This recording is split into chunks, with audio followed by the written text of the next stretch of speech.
후두암에 걸려서 생사의 비상등이 켜졌던 어떤 분이 계셨습니다. 그분은 병중에 예수님을 영접하고 놀라운 치유의 역사를 경험했습니다. 그러나 안타깝게도 병이 고쳐진 후에 세월이 흐른 지금은 왠지 모르지만 교회를 출석하지 않는다고 합니다.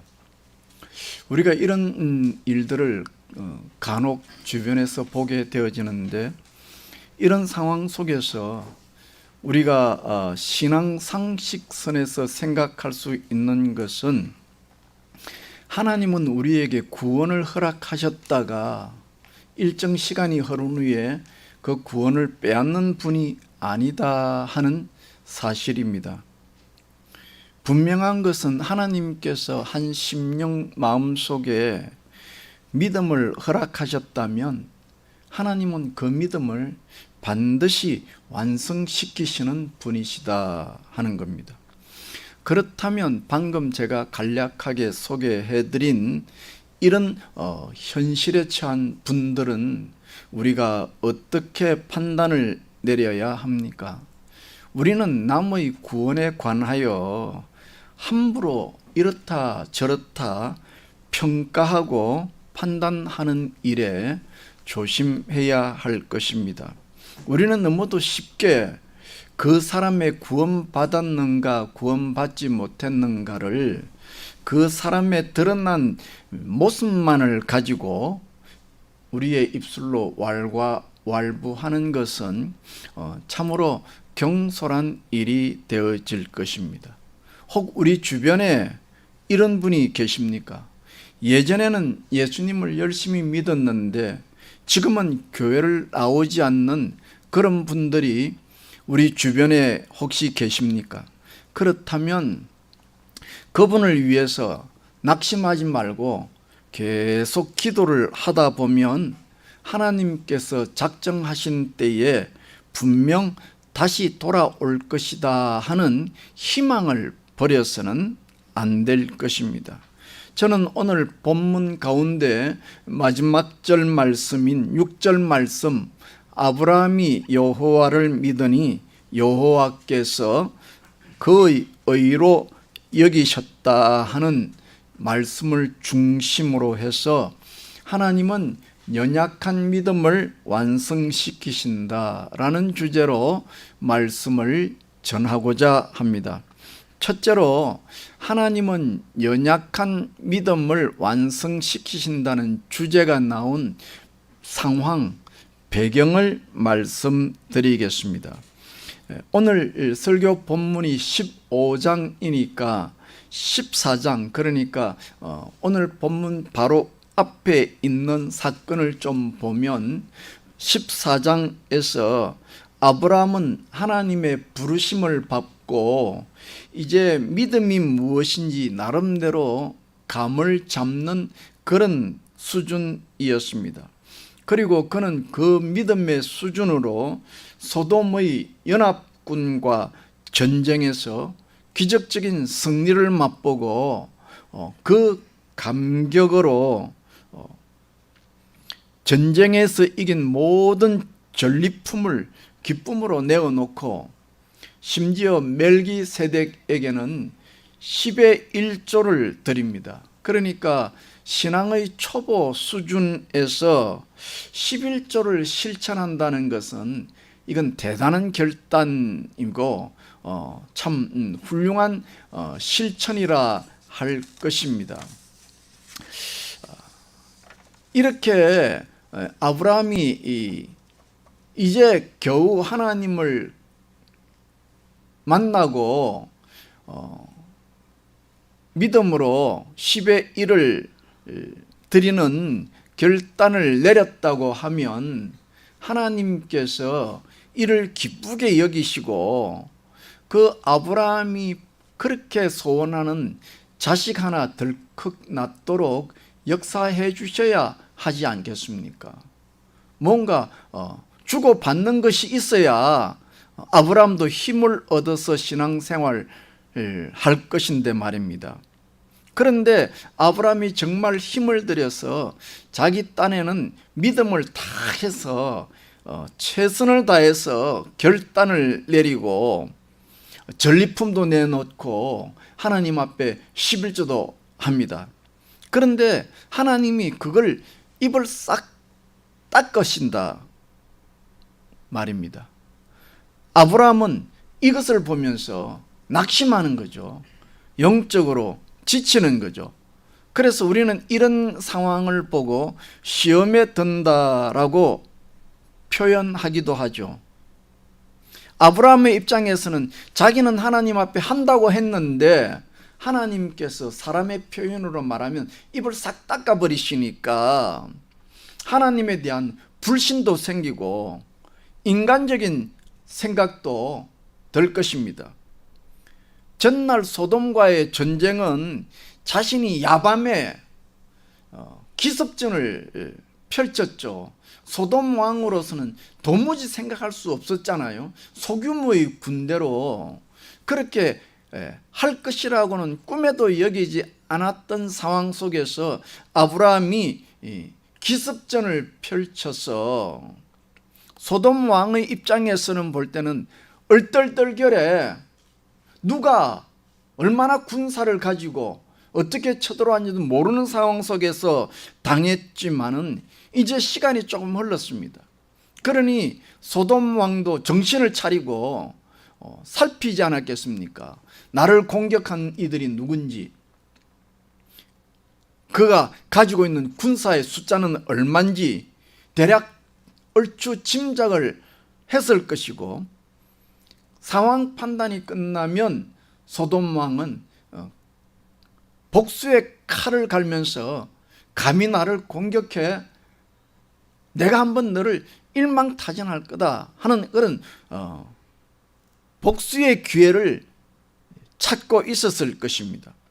그러니까 아브라함으로서 이런저런 생각을 할 때 자연히 마음속에서 후회가 끓어오르고 두려움이 찾아왔을 것입니다.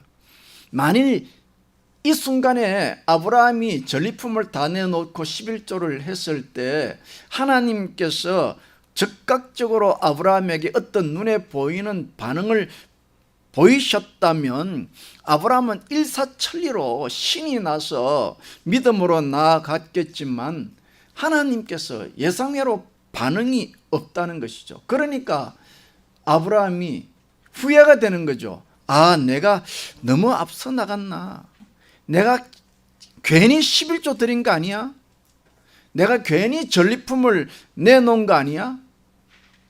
차라리 그 전리품으로 용병을 사서 내 주변에 군사들을 배치시켰으면 이렇게 소돔 왕의 보복을 두려워하지 않을 것인데 내가 괜히 설레발을 쳤다, 내가 괜히 믿음 있는 척 한 거 아니야?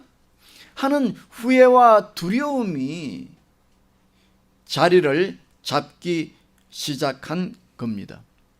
사실 아브라함의 현실적으로 보면 아브라함이 전쟁에서 소돔 왕과 이긴 그 전리품이라는 것은 아브라함의 앞가림을 할 수 있는, 방패가 될 수 있는 매우 귀중한 전리품이었습니다. 아브라함이 살아가기 위해서, 소돔 왕으로부터 자신을 지키기 위해서 꼭 필요한 물질들이었습니다.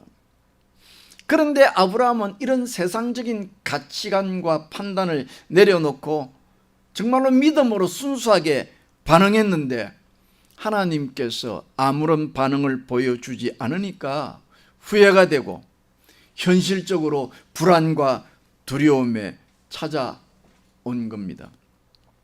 다시 말하면 아브라함이 머리로는 하나님에 대하여 바른 판단을 했지만은 그 마음에 그 감정은 여전히 세상적인 가치관에 묶여 있었다는 것입니다.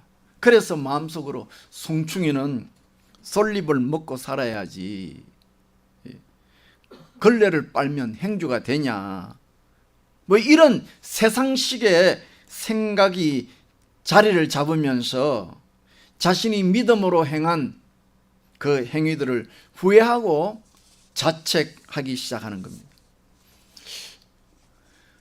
그러니까 아마 이 설교를 들으면서 여러분들은 혹시 이렇게 생각할 수 있습니다. 오늘 본문에 그런 아브라함의 마음을 성경은 묘사하고 있지 않거든요.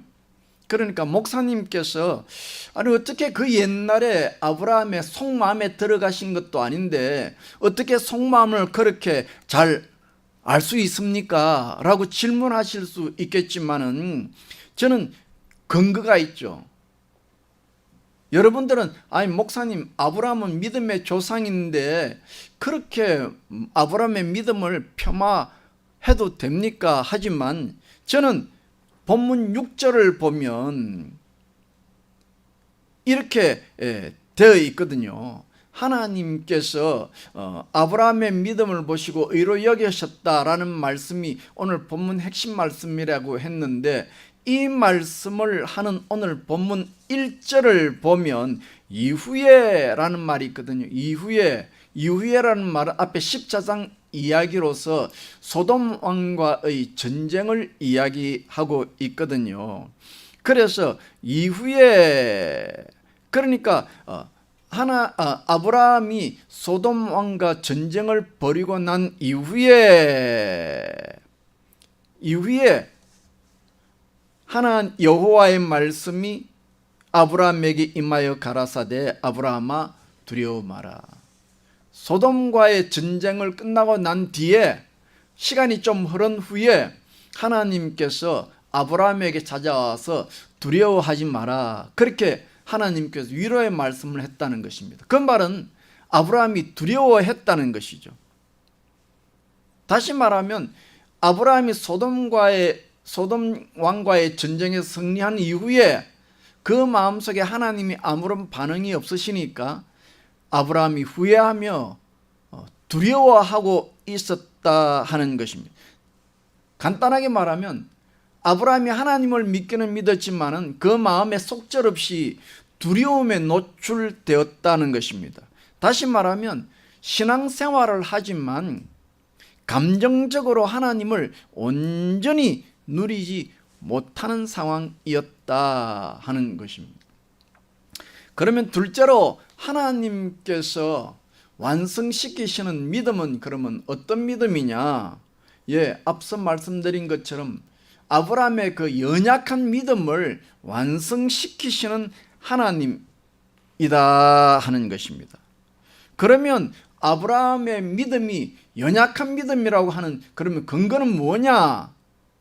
제가 한 두 가지로 말씀을 드리겠는데 하나는 앞서 말씀드린 것처럼 아브라함이 하나님을 믿기는 믿었지만 실제 내 마음은 두려움이 자리를 잡고 있었다 하는 것입니다. 머리로는 알고 이성적으로는 하나님을 어떻게 해야 한다, 하나님 말씀 앞에 어떻게 살아야 한다는 것을 알지만은 아직 감정적인 부분에 있어서는 하나님을 충분히 신뢰하지 못했다 하는 것입니다. 믿음에 있어서 지식적으로 이성적으로는 인정하고 받아들이지만은 내 감정은 여전히 내 속에서 충분히 하나님을 누리지 못하고 있다. 이것을 저는 연약한 믿음이라고 표현한 것입니다. 그러나 오늘 본문에 보면 이런 연약한 믿음의 수준이지만 그래서 하나님의 관점에서 볼 때에는 의로움에 도달하지 못하는 그런 믿음이지만 하나님께서 은혜로 의롭다고 인정해 주시고 그것을 믿음으로써 인정해 주셨다 하는 것입니다.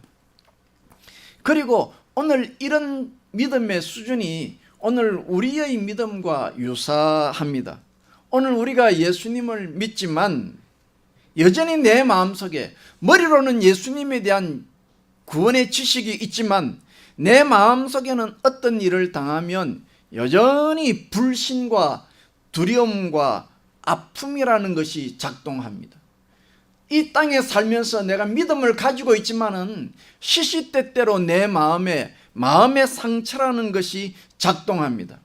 그래서 내 인생에 환경적으로 어떤 먹구름이 찾아오면 내 마음에 있는 마음의 상처가 빌미가 되어서 하나님을 불신하고 원망하고 세상에 대한 두려움으로 떨면서 세상에 대한 욕심을 끊지 못하고 집착하고 죄를 계속 범하는 실수를 하게 되어진다 하는 것입니다. 그러나 이렇게 감정적으로 하나님을 충분히 의지하지 못하는 수준이지만은 우리가 마음으로 하나님을 믿고 입술로 시인하면 하나님은 이를 귀하게 보시고 하나님의 긍휼하심으로 붙잡아 주시고 우리를 의롭다고 인정해 주신다 하는 것입니다.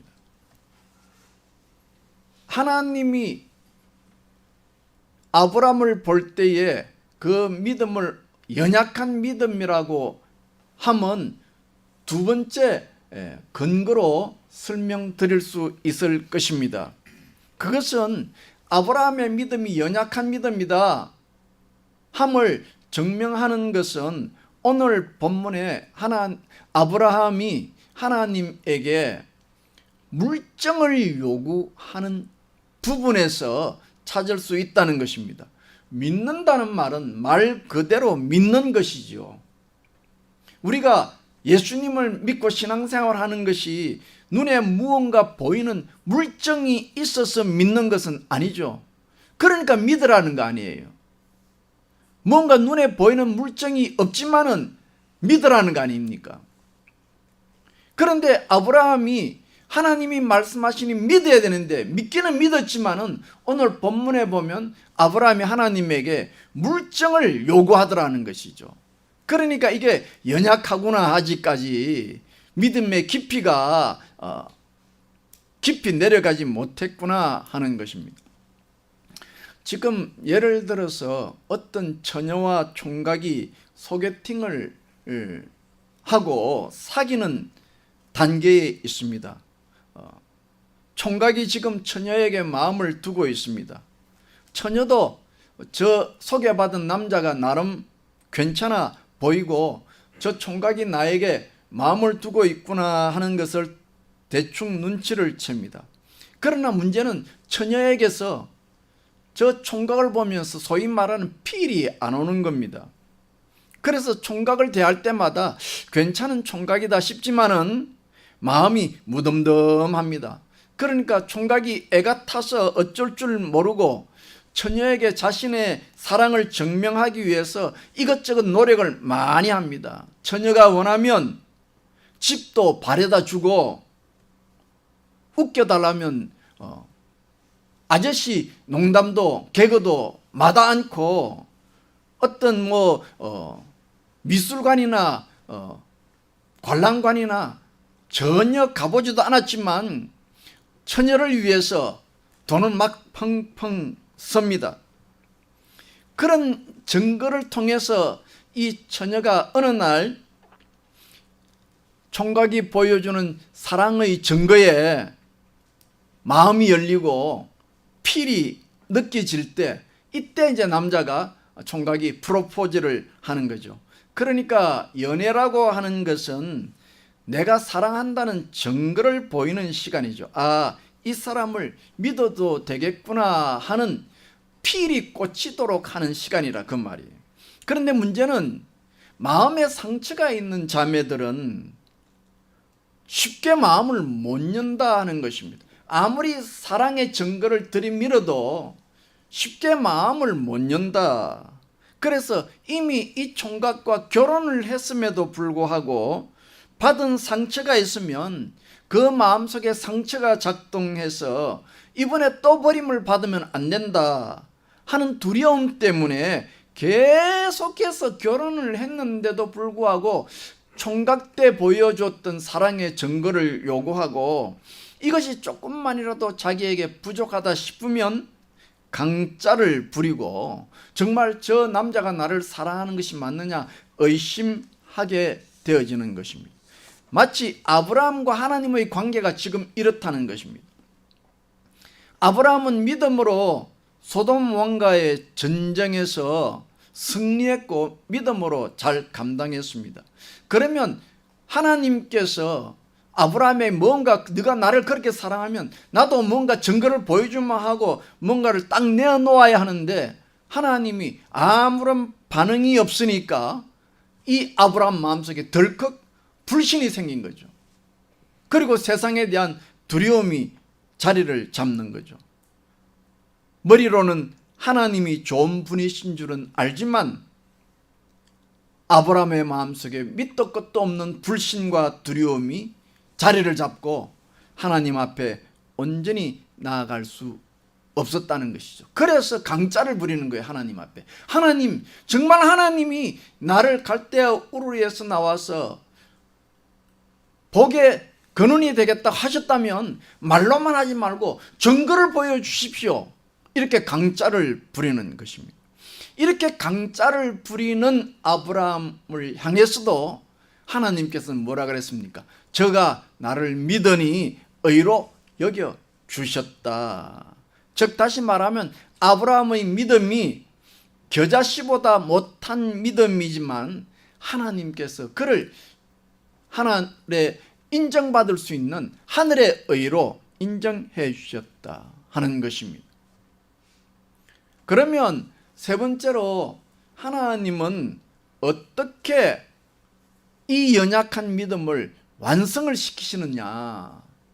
그것은 한마디로 은혜죠.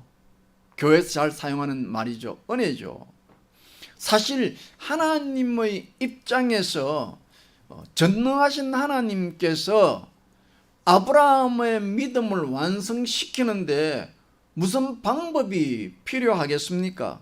하나님은 창조주시고 구원자신데 말씀 한마디로 천지를 창조하신 하나님께서 말씀 한마디 선포하면 끝난 것이지 무슨 피조물인 인간에게 구질구질하게 증거를 보인단 말입니까?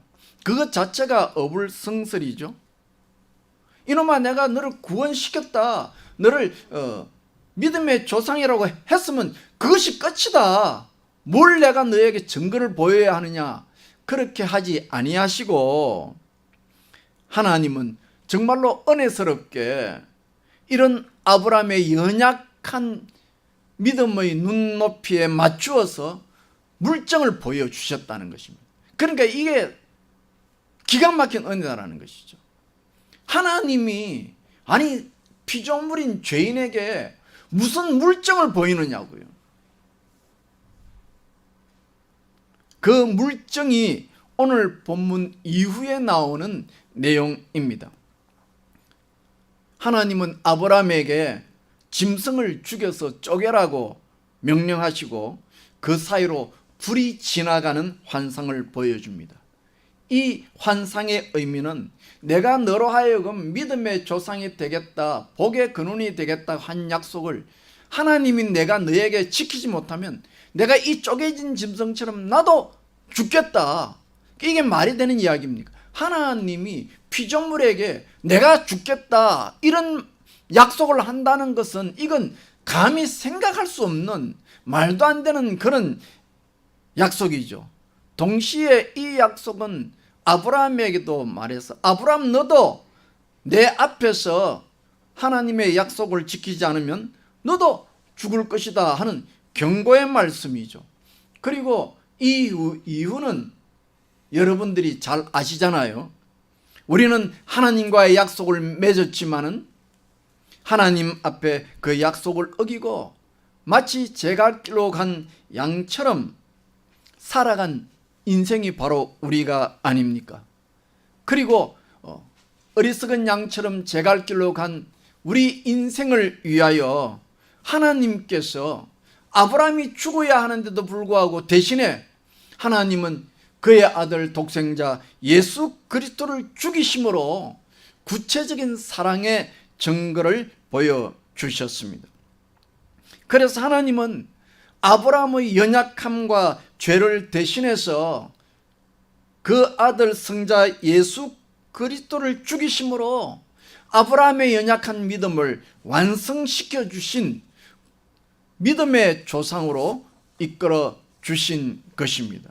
그래서 이런 물증을 아브라함이 눈앞에서 대하니까 하나님에 대한 필이, 사랑의 필이 꽂히고 참으로 감격적인 은혜를 맛보았다 하는 것입니다.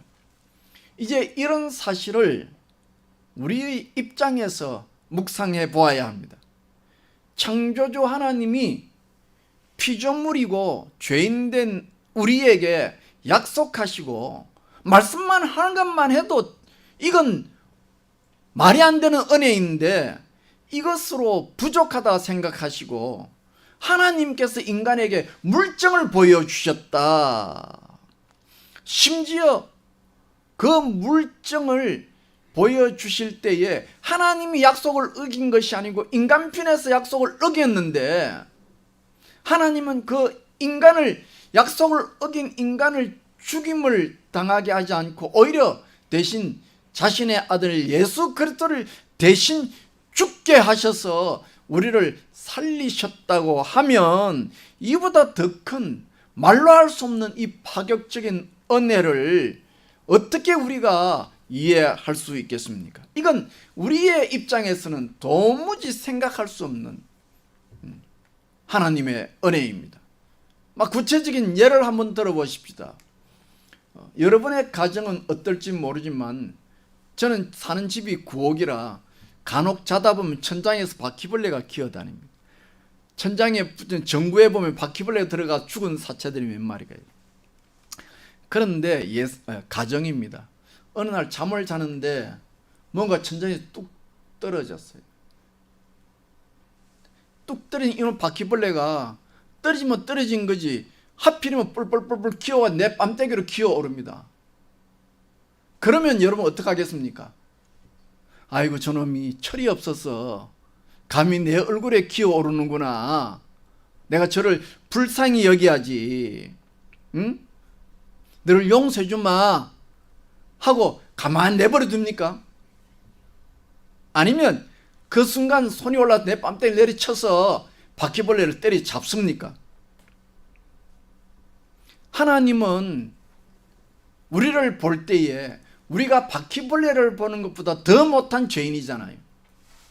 피조물일 뿐만 아니라 감히 피조물인데도 하나님을 대항하여 죄를 이은 죄인 중에 죄인이잖아요. 어제 TV를 잠시 보니까 어떤 스님이 나와서 기독교는 지옥이 하나인데 불교에서는 지옥이 100 몇십 개가 있다며요. 100 몇십 개를 넣어도 당해도 부족한 게 우리의 죄인 아닙니까? 그런 우리를 살려주셨단 말이죠. 이건 우리 뺨에 기어오르는 바퀴벌레를 죽이지 않고 살려준 것보다 이건 더 큰 거죠. 그러므로 우리는 이 5월 달에 어버이의 은혜를 묵상하는 것을 통해서 하나님의 이 말도 안 되는 은혜, 성부 하나님의 말도 안 되는 은혜를 묵상하는 시간을 가져야 한다 하는 것입니다.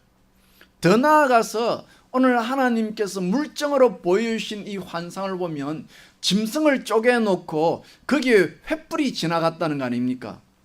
다시 말하면 하나님의 약속을 어긴 우리가 이렇게 죽을 수밖에 없는데 그 죽을 수밖에 없는 우리의 심령 속에 하나님의 불이 찾아와서 우리의 죄를 불태워 주신다는 의미이기도 합니다. 하나님께서 우리의 마음에 찾아오셔서 우리의 마음에 횃불이 되어 주셔서 우리의 죄를 불태우신다는 이 물정, 하나님은 왜 이런 약속까지 하시느냐 하면 우리가 하나님을 만나는 데 있어서 하나님을 깊이 신앙이란 하나님을 만나는 거 아니에요. 하나님을 깊이 만나야 하는데 이 하나님을 깊이 만나는 일에 아주 결정적인 걸림돌이 있다. 그게 뭐라고요? 내 마음의 상처라는 거예요. 죄된 습관, 지난날 살아온 내 마음의 사고, 죄된 사고가 있다는 것입니다. 그것이 걸림돌이 되어서 하나님이 내 마음속에 깊이 들어오지 못하고 하나님을 깊이 못 만난다는 것입니다. 구약 성경을 보면 이스라엘 백성들이 출애굽을 하잖아요. 출애굽을 할 때에 하나님께서는 모세를 통해서 10가지의 기적을 보여주면서 하나님이 어떤 분인가를 아주 구체적으로 이스라엘 백성들에게 보여주셨습니다. 그래서 이스라엘 백성들은 출애굽을 할 때 하나님이 어떤 분인 줄을 보고 들었습니다만은 그러나 그들이 가나안으로 바로 들어가지 못했습니다. 40년이라는 세월이 흘러갔습니다. 왜 하나님은 이스라엘 백성들을 애굽에서 구원해서 바로 가나안으로 보내시지 왜 가나안에서 40년 동안 지체하도록 했습니까? 그것은 이스라엘 백성들이 하나님을 만나는 일에 있어서 방해되는 지난날에 애굽에 종되었던 기억들, 열등감, 피해의식 이런 것들이 마음에 가득했기 때문에 그 40년 동안 이스라엘 백성들의 병든 심령을 치유하는데 시간이 걸렸다는 것입니다. 그러니까 믿음이라는 것은 내가 예수님을 믿고 구원받는 일은 즉각적으로 일어나지만 그 믿음이 하나님 앞에 완전한 믿음으로 가기에는 시간이 걸리더라는 것이죠. 세월이 흐르더라는 것입니다. 그래서 이스라엘 백성들이 광야에서 40년 동안 있었던 것이죠. 오늘 우리도 역시 마찬가지입니다. 우리는 다 과거의 죄, 습관적인 죄, 피해의식, 마음의 아픔, 상처, 지난날의 부정적인 감정들이 다 우리의 마음속에 있습니다. 내가 구원을 받았고 지식적으로 예수님을 믿고 구원받았다 하지만 그럼에도 불구하고 내 마음 깊이 숨어있는 죄가 있습니다. 이거를 내 삶 속에서 발견해내고 치유받아야 합니다. 그래야 예수님이 내 마음속에 온전히 충만히 임할 수 있다는 것입니다. 만일 우리가 이 땅에서 이런 내 마음의 아픔과 상처를 치유하는 노력이 없다고 하면 우리는 예수님을 믿는다고 하지만은 너무도 쉽게 이 세상의 파도에 노출될 것입니다. 툭 하면 시험에 듭니다. 내가 내 마음의 상처, 지난날의 아픔, 지난날의 잘못된 죄의 습관 이런 것들을 고쳐나가는 노력이 없으면 내가 예수님을 믿는다고 하나 툭 하면 시험이 찾아오고 툭 하면 유혹이 찾아오고 툭 하면 세상으로 도망가려고 합니다. 왜냐하면 왜 그렇게 되느냐 하니까 내가 예수님을 믿지만은 내가 내 감정이 내 마음이 하나님 앞에 나아가는 건 너무 익숙하지 못해. 새로운 지식이라서 익숙하지 못하고 세상으로 도망가는 것은 본능적으로 작동하는 거예요. 너무 쉬운 거예요. 그래서 무슨 일만 있으면 세상으로 도망가고 무슨 일만 있으면 내 감정이 올라오고 무슨 일만 있으면 내 아픈 상처가 뒤집어지는 일이 반복되어진다는 것입니다. 그러므로 신앙생활이란 뭐냐? 하나님 앞에 나와서 내 마음 깊이 뿌리내리고 있는 이 죄를 캐내어서 불을 태워서 제거하는 몸부림의 노력이 신앙생활이라고 할 수 있고 이런 몸부림이 없다고 하면 껍데기는 교인이라 말할 수 있고 껍데기는 무슨 교회 직분자로서 불릴 수 있을지 몰라도 내 속마음은 여전히 사탄이 들끓는 진지로서 남아 있을 수밖에 없는 그런 경우를 맛보게 될 수 있다는 것입니다. 그러므로 말씀을 마치면서 여러분들에게 다시 한번 질문을 드립니다. 왜 우리는 예수 믿으면서 신앙생활하면서 마음의 상처, 지난날 아픔, 지난날 있었던 불편한 감정들을 치유해야 하느냐? 만약에 이 치유하는 삶을 살아가지 아니하면 내 마지막 날이 참으로 부끄러워질 수 있고, 내 인생의 마지막 날이 다가올수록 재난이 많아지고, 오히려 그 구원이 영광스러운 구원이 아니라 부끄러운 구원으로 전락할 수 있기 때문입니다.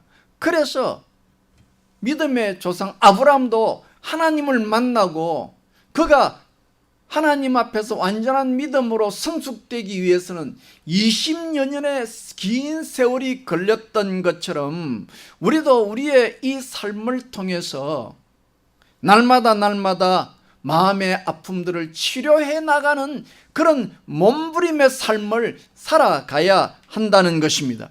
그래서 내 마음속에 우선 하나님의 천국이, 하나님의 나라가 내 마음속에서 확장되어 나가야 하고, 내 마음속에서 이 축복의 역사가 일어나서 내 마음을 통해서 축복의 통로로 복을 나누어 주는 삶으로 발전되어 가야 합니다.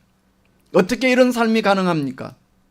그것은 내가 하나님 앞에 나와서 내 마음에 죄된 습관과 상처들을 날마다 치유하고 회복하는 몸부림을 통해서 가능할 것이고, 이런 하나님의 치료하심과 회복하시는 몸부림이 오늘 저와 여러분의 삶 속에 날마다 있어지기를 예수님의 이름으로 축원합니다. 기도하겠습니다. 하나님 아버지, 우리는 오랫동안 예수님을 믿어왔습니다마는 껍질은 예수 믿는 사람이나 속은 아직도, 감정은 아직도 세상의 끝에 고스란히 노출되어 있는 자들이라고 하나님 앞에 고백합니다. 오늘 이 시간에 말씀을 들으면서 행여라도 내 마음속에 있는 불편한 감정들, 부정적인 감정들, 하나님이 주시지 아니한 사탄이 뿌려놓은 그런 엉겅퀴 같은 지난날의 상처와 아픔들을 말씀으로 발견하고 기도하여 성령의 불에 태워 깨끗이 정함받는 우리들이 되기를 원합니다. 성령께서 이 시간에 오셔서 말씀을 들은 심령들 위에 성령의 불이 떨어지게 하시고, 죄의 찌꺼기들이 불태워지게 하시고, 깨끗함을 있게 하시고, 그 위에 하늘이 주시는 새로운 성품으로 자리 잡아 내 마음의 심령의 천국이 확장되어지는 시간 되도록 역사하여 주시옵소서. 감사하옵고 예수님 이름으로 기도하옵나이다. 아멘. 감사합니다. 이 시간에